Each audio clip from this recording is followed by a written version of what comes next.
Dans cette vidéo, je vais vous donner mes 8 plugins Figma qui vont vous permettre d'accélérer votre workflow et donc d'être plus productif. Alors si vous êtes nouveau sur cette chaîne, n'hésitez surtout pas à vous abonner. Ici, on parle tech, on parle design. Si vous voulez vraiment en apprendre plus sur le design d'interface et le design d'expérience utilisateur, je vous invite fortement à vous abonner et à activer la cloche de notification. Il y a beaucoup de contenu qui va arriver sur la chaîne très bientôt. Alors donc on va voir le premier plugin et ce premier plugin, il s'appelle Beautiful Shadows. Donc vous cliquez ici sur la barre d'action. Là, vous venez dans Plugin et Widget. Et normalement, si vous ne l'avez pas encore, vous allez simplement taper Beautiful Shadows. Et là, vous allez le voir apparaître. Alors, ce plugin il nous permet simplement de simuler en fait un effet de shadows ou alors d'ombre ultra réaliste.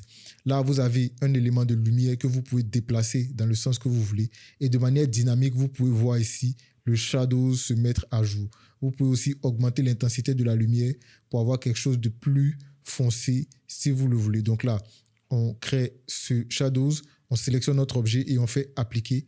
Et automatiquement, vous avez un shadows ultra réaliste sur votre objet sans avoir forcément à le recréer en fait de zéro. Le second plugin, il s'appelle Phosphor Icons. Et comme le nom l'indique, c'est une librairie d'icônes qui vous permet d'avoir accès gratuitement à, je dirais presque une centaine en fait d'icônes. Donc là, vous allez taper Phosphor Icons et vous allez voir le plugin s'activer. À partir de là, vous pouvez simplement choisir le plugin qui vous intéresse. Nous ici, on essaie de trouver, enfin le plugin, pardon, l'icône qui vous intéresse. Nous ici, on va chercher une icône pour les paramètres. Donc ici, on va taper Settings et on va voir plusieurs icônes qui nous seront proposées. Je pense que ça, c'est plus adapté. Donc on va glisser là.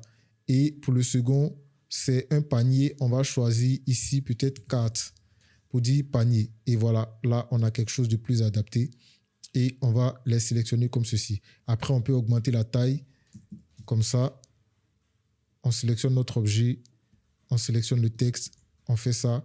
Et on a ici notre panier et notre icône. On peut faire pareil aussi avec notre élément ici. On fait ça. Et là, juste à côté, on a notre icône et notre texte paramètres. Donc, c'est très simple. Il vous suffit simplement d'activer le plugin et de choisir l'icône qui vous convient pour vos designs. Le troisième plugin maintenant qu'on va voir, il s'appelle Morph et ce plugin nous permet d'ajouter des effets à nos formes vectorielles. Donc, quand vous venez, vous tapez Morph, vous allez avoir ici le plugin et il y a plusieurs effets différents qui sont disponibles. On va ouvrir le plugin de façon totale afin de voir tous les effets. Donc, on a le dégradé, l'effet glace, l'effet réflexe, l'effet skew, l'effet néon, etc., etc. On va choisir par exemple ici l'effet néon. On clique dessus et là, il va nous créer en fait un effet néon de notre forme qu'on avait prédéfinie. Ici, on peut choisir la couleur. Je pense qu'on va choisir quelque chose d'assez dynamique comme ceci. On peut augmenter l'intensité. On peut la réduire. Ici, on va l'augmenter, je pense même au maximum. Non, c'est un peu trop comme ceci. Et appliquer. On a aussi l'option d'avoir cet effet-là sans arrière-plan. Nous, on va le choisir avec un arrière-plan parce que le néon, ça marche mieux quand on est sur un arrière-plan noir. Et là, on a notre effet. On peut sélectionner en fait notre forme comme on veut sans avoir à utiliser l'arrière-plan. Le plugin suivant, il se nomme Animate It et il va nous permettre de pouvoir créer des animations en version prototype sur Figma. De base, on aurait eu à dupliquer notre élément et à en créer plusieurs variantes afin de pouvoir prototyper et réaliser l'animation. Mais avec le plugin, comme ceci, on va pouvoir cliquer ici sur Animate It. Une fois qu'on ouvre le plugin, on a plusieurs options d'animation ici. On peut voir notre forme qui est là et on peut voir les animations qu'on peut lui accorder. Voilà.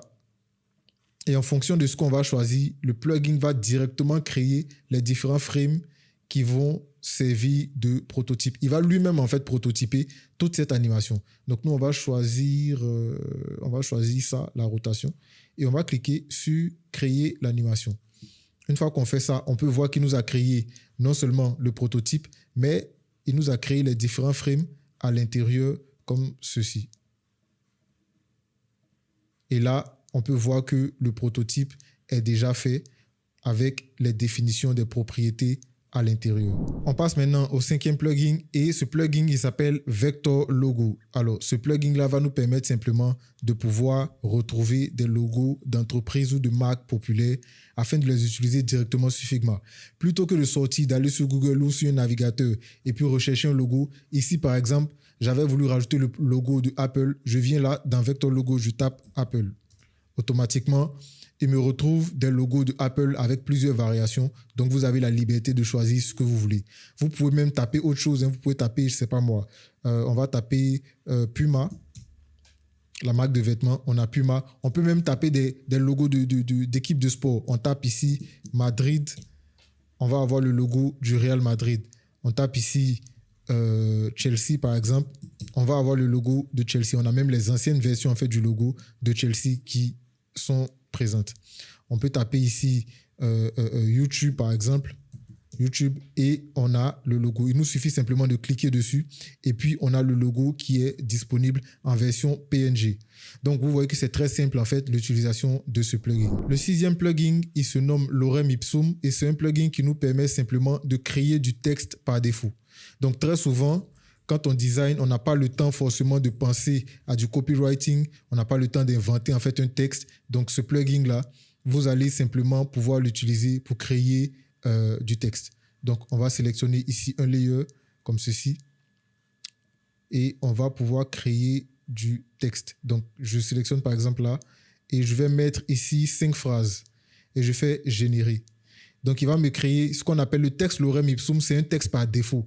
Généralement, quand on a un espace où on ne sait pas quoi rajouter, c'est un texte par défaut qu'on met qui permet simplement de remplir l'espace le temps qu'on trouve le vrai texte qu'on voulait saisir en fait. Voilà. Donc, ça permet simplement de générer du texte. On aurait pu aussi lui demander de rajouter, je ne sais pas moi, 6, 7, 8, 9, 10 phrases. Par exemple, on fait ça et il nous crée ici les 10 phrases. Donc, c'est simplement du texte par défaut qui nous sert quand on n'a pas d'inspiration ou alors on veut remplir simplement un espace avant de revenir plus tard pour rajouter un texte bien plus parlant pour le design. Et maintenant, le 7e plugin, c'est l'un de mes plugins préférés sur Figma. Franchement, celui-là, je l'adore parce que j'aime tout ce qui touche à la typographie. Ça donne vraiment quelque chose d'esthétique et de premium en fait à ce qu'on fait. Il s'appelle Type Balance. Donc, vous allez simplement sélectionner un élément de texte, venir là, dans les plugins, on va taper ici. Si vous ne l'avez pas encore, vous allez taper simplement Type Balance, comme ceci. Et là, le plugin va apparaître, on va l'ouvrir. Et ce plugin, il va nous permettre en fait d'équilibrer simplement toutes les propriétés de typographie de notre texte. C'est-à-dire le letter spacing, le line height, et tous les autres éléments en fait de typographie de notre texte. Donc tout ce qu'il y a à faire simplement, c'est de choisir, par exemple, si on était sur un arrière-plan dark, on allait choisir ici text on dark background, mais là on est sur un arrière-plan clair, donc on va choisir ici l'option background light. Et tout ce qu'on a à faire, c'est simplement cliquer sur apply.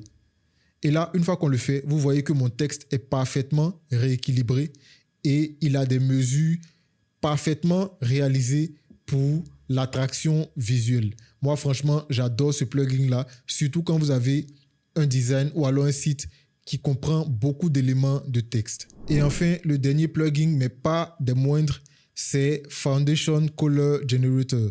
Alors, ce plugin va simplement nous permettre de créer des palettes de couleurs dynamiques qui comprennent plusieurs variantes de la plus claire à la plus sombre à partir de notre couleur principale. Donc ici, on a créé un petit objet qui a notre couleur principale qu'on veut utiliser. Là, on va venir ici, on va lancer le plugin. Donc normalement, si vous ne l'avez pas, vous allez taper ici Color Generator. Et là, vous allez avoir le plugin Foundation Color Generator. Vous cliquez dessus. Et là, quand vous arrivez là, vous avez plusieurs profils. On a le profil Orbit, Atlassian, Material. La plupart du temps, on va utiliser le profil Material parce qu'il a une meilleure nomenclature. Donc, si vous voyez que les chiffres sont plus élevés, ça veut dire que la couleur est plus sombre. Si le chiffre est plus faible, ça veut dire que la couleur est plus claire. Donc ici, ce qu'on va faire, c'est qu'on va prendre la pipette et on va sélectionner notre couleur de base ici. Et automatiquement, on peut voir que notre couleur de base est à 500 parce que c'est le juste milieu. Et là, à 50, elle devient plus claire. À 900, elle devient plus sombre. Tout ce qu'on aura à faire maintenant, c'est cliquer sur palette pour pouvoir générer la palette. Et une fois qu'on fait ça, on a automatiquement ici notre palette qui est créée avec les différentes couleurs. Et une seconde, on va revenir en fait sur notre interface comme ceci. Voilà. Et là, vous pouvez voir ici qu'on a notre palette de couleurs, avec les différentes couleurs, les codes couleurs, etc., etc., et les ratios de contraste. Donc voilà à peu près mes 8 plugins essentiels à utiliser sur Figma. Bien évidemment, il y en a des centaines, peut-être même des milliers, mais vous pouvez déjà démarrer avec ces plugins-là et chercher en fait d'autres plugins qui vont vous permettre de pourquoi pas doubler, tripler votre productivité lorsque vous êtes sur Figma. Moi, je vous dis tout simplement à très bientôt pour une nouvelle vidéo et surtout, n'hésitez pas à vous abonner si vous ne voulez rien manquer du contenu qui va arriver.